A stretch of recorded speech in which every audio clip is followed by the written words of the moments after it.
ये खबर SGT university द्वारा प्रस्तुत की गई है।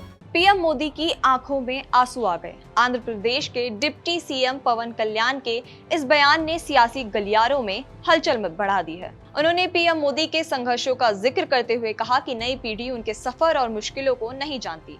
सीजेपी प्रदर्शन के दौरान हुए कथित आपत्तिजनक टिप्पणियों को लेकर पवन कल्याण ने पीएम मोदी का बचाव किया है। नमस्कार, आप देख रहे हैं दैनिक जागरण और मैं हूं श्वेता सिंह। आंध्र प्रदेश के डिप्टी सीएम और जनसेना प्रमुख पवन कल्याण ने प्रधानमंत्री नरेंद्र मोदी के समर्थन में बड़ा बयान दिया है। उन्होंने कहा कि जो व्यक्ति जितना ज्यादा काम करता है उसे उतनी ही ज्यादा आलोचनाओं का सामना करना पड़ता है।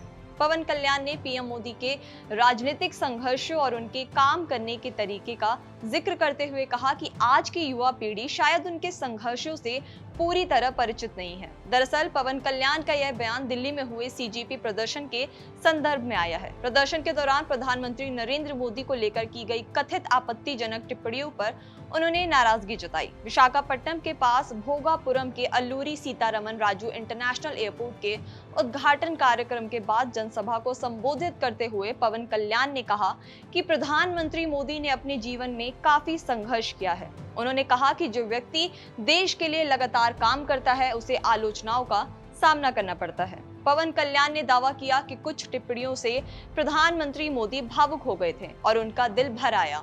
जनसेना प्रमुख ने कहा कि प्रधानमंत्री एक तरफ देश की सुरक्षा और अंतर्राष्ट्रीय चुनौतियों का सामना कर रहे हैं, वहीं दूसरी तरफ देश के विकास के लिए लगातार काम कर रहे हैं। उन्होंने कहा कि 140 करोड़ लोगों की जिम्मेदारी संभालना आसान काम नहीं है। एक परिवार को चलाना भी चुनौतीपूर्ण होता है। ऐसे में पूरे देश की जिम्मेदारी निभाना बड़ी बात है। पवन कल्याण ने युवाओं और अभिभावकों को भी संदेश दिया। उन्होंने कहा कि माता पिता को अपने बच्चों को सही संस्कार देने चाहिए और युवाओं को किसी भी मुद्दे पर प्रतिक्रिया देने से पहले तथ्यों को समझना चाहिए। उन्होंने प्रधानमंत्री मोदी की तारीफ करते हुए कहा कि उनका व्यक्तित्व प्रेरणादायक है और उन्होंने उन लोगों को भी माफ किया जिन्होंने उनके खिलाफ गलत भाषा का इस्तेमाल किया।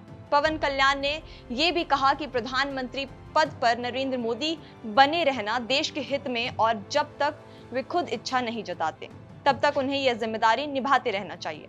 पवन कल्याण के इस बयान के बाद एक बार फिर प्रधानमंत्री मोदी और विपक्ष के बीच सियासी बहस तेज होने की संभावना है। फिलहाल इस खबर में इतना ही। देश और दुनिया की तमाम बड़ी जानकारी के लिए देखते रहें दैनिक जागरण।